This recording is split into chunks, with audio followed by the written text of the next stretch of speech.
Telkomsel itu turut membangun pertumbuhan ekonomi Indonesia gitu ya. Jadi sampai ke pelosok.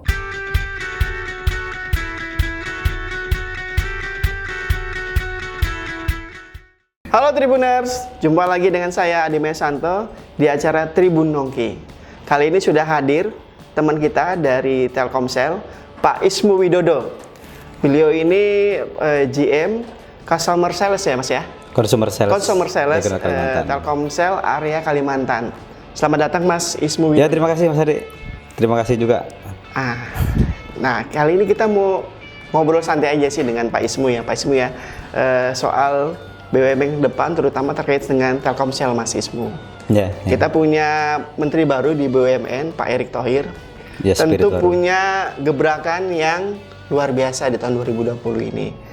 Nah, kira-kira dengan kehadiran Pak Erick Thohir ini, apa akan dilakukan oleh Telkomsel di wilayah Kalimantan? Monggo. Ya, makasih. Kita udah diundang di Tribun Kaltim Official ya. Terima kasih, sukses. Dan kesempatan ini kami mau sharing lah gitu ya. Sharing apa sudah menjadi agenda pemerintah. Ini harus lurus juga sampai di BUMN gitu. Nah, salah spesifik di Telkomsel gitu. Telkomsel kalau dulunya itu telco company ya, perusahaan telekomunikasi, tapi sekarang seperti arahan presiden, arahan Pak Menteri, kita harus menguasai di digital. Jadi Telkomsel memutuskan menjadi digital company gitu. Nah, kalau dulu outputnya kalau telco company itu ya company lah gitu ya, perusahaan yang memang kita bisa punya nilai tambah di perusahaan. Tapi di digital company ini terbalik. Jadi bukan company-nya tetapi sebetulnya customer. Jadi customer centric gitu. Jadi service, layanan, produk itu kita sesuaikan dengan apa yang menjadi kebutuhan customer. Nah, di industri sekarang ini gitu ya, tentu sekarang sudah tidak mudah lagi gitu ya. Kalau dulu masih cari value, cari bikin produk itu sangat mudah. Sekarang sudah sangat-sangat spesifik gitu ya. Jadi sangat spesifik. Jadi ibaratnya kalau sekarang itu carinya yang mudah-mudah udah nggak ada gitu ya. Yang besar-besar juga udah tidak ada, yang sulit pun udah nggak ada. Jadi sekarang di era baru ini kita cari yang recehan ya, yang kecil-kecil gitu ya. Jadi ini karena recehan spesifik ya di customer gitu ya. Jadi customer ini punya ekspektasi yang beragam gitu ya. Dan tentu Telkomsel harus bisa menjangkau ke situ gitu. Nah, terutama untuk di era digital ini ya kami dari Telkomsel gitu ya, tetap mengedepankan untuk digital gitu ya. Digital, ada digital connectivity ya, kemudian digital platform, kemudian juga digital services ya. Nah, connectivity ini bagaimana kita bisa menjangkau sampai ke pelosok nih Mas Ade ya. Jadi pertumbuhan, bagaimana Telkomsel itu turut membangun pertumbuhan ekonomi Indonesia gitu ya. Jadi sampai ke pelosok. Jadi sebenarnya bisa kita mulai dari pelosok gitu ya. Dari pelosok itu di sana sudah harus terkonektiviti dengan jaringan gitu ya. Bahkan di sana tempat recehan yang banyak gitu ya. Jadi konten-konten desa itu sekarang jadi magnet, jadi new market gitu ya. New market. Dan di pedesaan itu dulu terisolir gitu ya, karena infrastrukturnya juga susah ya, ke kota juga susah. Tapi sekarang tidak ada masalah gitu. Yang penting ada ada connectivity dari Telkomsel sampai ke pelosok itu jadi banyak produk, banyak kreativitas, banyak konten-konten yang dihasilkan konten lokal gitu. Dan itu luar biasa gitu ya. Jadi konten-konten dulu ya, kalau saya kan anak kampung, dari kampung itu kalau dulu biasa main apa tuh? Layangan gitu ya.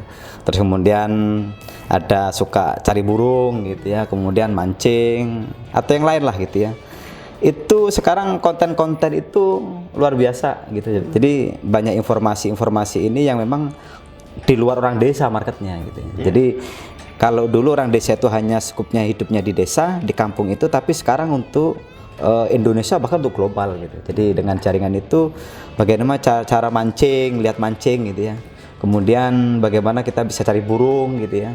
Nah itu begitu Telkomsel bangun sampai ke pelosok sebagai apa namanya membangun infrastruktur di broadband ini, itu ikut membangun perekonomian di pedesaan.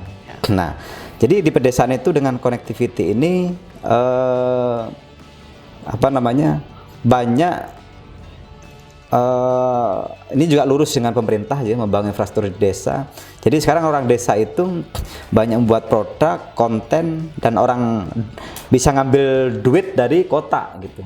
Jadi bukan sebaliknya. Jadi orang desa dulu merantau ke kota untuk cari duit. Sekarang di desa itu sudah banyak konten yang dia bisa share, tidak perlu susah-susah gitu ya. Tinggal cukup satu handphone gitu ya, ada jaringan Telkomsel, itu udah bisa bikin video, di share, itu udah bisa dapat bisa berbagi ya, bisa berekspresi.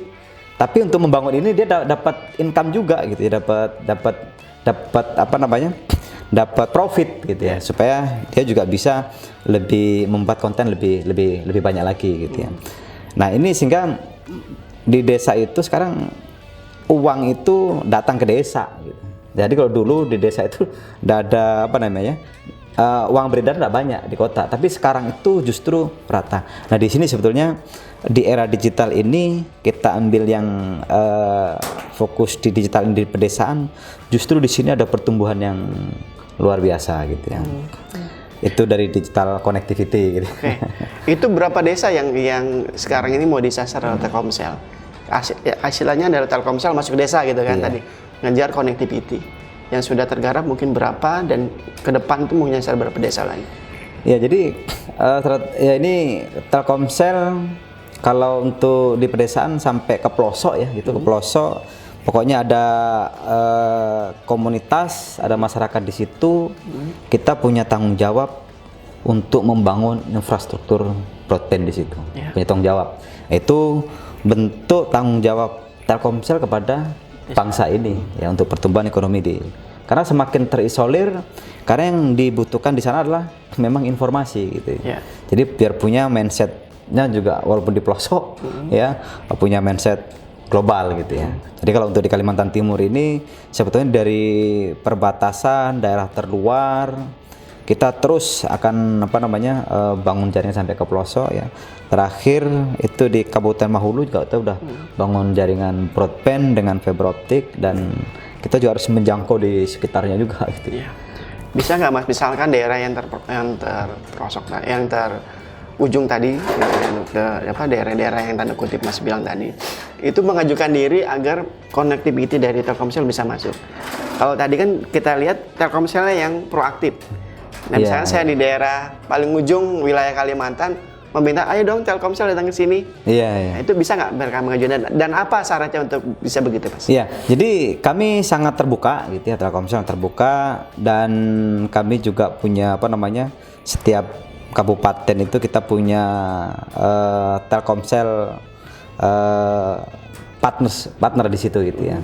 Authorized partner Telkomsel di setiap kabupaten kota. Di situ juga nanti kita bisa dapat masukan-masukan, dan informasi-informasi ini sekarang udah enggak susah gitu ya. Selalu nyampe ke kami ya, tempat-tempat yang memang ini.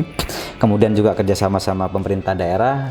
Pemerintah daerah itu punya tanggung jawab juga terhadap daerahnya gitu. Jadi daerah itu enggak perlu susah-susah gitu ya. Terutama yang penting ada apa namanya jaringan Telkomsel masuk itu udah luar biasa gitu.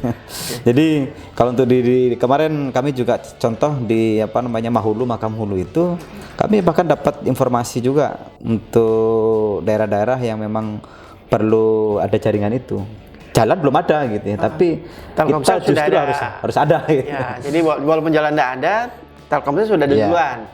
Jadi dengan apa namanya bekerja sama dengan pemerintah, kemudian juga masyarakat, informasi-informasi kan sebenarnya udah banyak ya, bisa melalui sosmed ya, di mana aja kemudian kita olah gitu ya, kemudian nanti kita bisa bikinkan skala prioritasnya gitu. Prinsipnya sampai semakin pelosok kita harus menjangkau sampai di sana gitu. Jadi ini sebetulnya apa namanya, ya tadi layanin apa namanya, yang tidak sekedar, nah ini mindset ini ya, jadi orientasinya bukan sekedar bisnis gitu, tapi bagaimana kita bisa memberikan nilai tambah gitu ya, nilai tambah yang lebih besar dan lebih banyak pada masyarakat, pada customer. Terima kasih sudah nonton, jangan lupa like, subscribe, dan share ya.